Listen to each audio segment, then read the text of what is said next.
দল নির্বাচনে কাকে নামাবেন কোচ? টসে জিতেই বা কি নেবেন সিদ্ধান্ত? ব্যাটিংয়ে গিল, অভিষেকদের সঙ্গে বোলিংয়ে বুমরা, কুলদীপদের সামলাতে থাকবে কি পরিকল্পনা? আসরের শুরুর দুই ম্যাচে দাপুটে জয় পায় ভারত, তবে শেষ দুই ম্যাচে কিছুটা হলেও থাকে প্রতিদ্বন্দ্বিতা। বিশেষ করে ওমানের মতো দলের বিপক্ষে 9 উইকেট হারানোর পর জয় পায় 24 রানে মাত্র। পাকিস্তানের বিপক্ষে জিততেও লাগে 18.5 ওভার, অর্থাৎ চাইলে শক্ত প্রতিদ্বন্দ্বিতা করা যায় ভারতের সঙ্গে, এমনকি জয়ও সম্ভব। শুধু চাই সঠিক পরিকল্পনা। সেই পরিকল্পনা করতে হবে বাংলার ডাগ আউটে থাকা দেশি ও বিদেশি দুই কোচ সিমেন্স, সালাউদ্দিনকে। শুরুতে একাদশ নির্বাচনে দেখাতে হবে মুন্সিয়ানা। শুভমান গিল ও অভিষেক শর্মার জন্য একাদশে শরীফুলের বদলে সাকিবের আশা অনেকটাই নিশ্চিত। সেখানে ফোর্থ স্ট্যাম্পে সুইং ও বাউন্সে কুপাঘাত করতে চাইবেন অভিষেককে, আর আউট সুইং হবে শুভমান গিলের জন্য বড় অস্ত্র।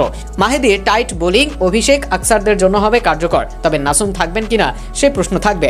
গিল বাহাতি স্পিনে শক্তিশালী, তবে সুরিয়ার আছে দুর্বলতা, আবার দলে থাকা স্যামসন লেগ স্পিনে মারমুখী। সবকিছু মিলিয়ে সাজাতে হবে একাদশ, সে অনুসারে করতে হবে বোলিং পরিকল্পনা।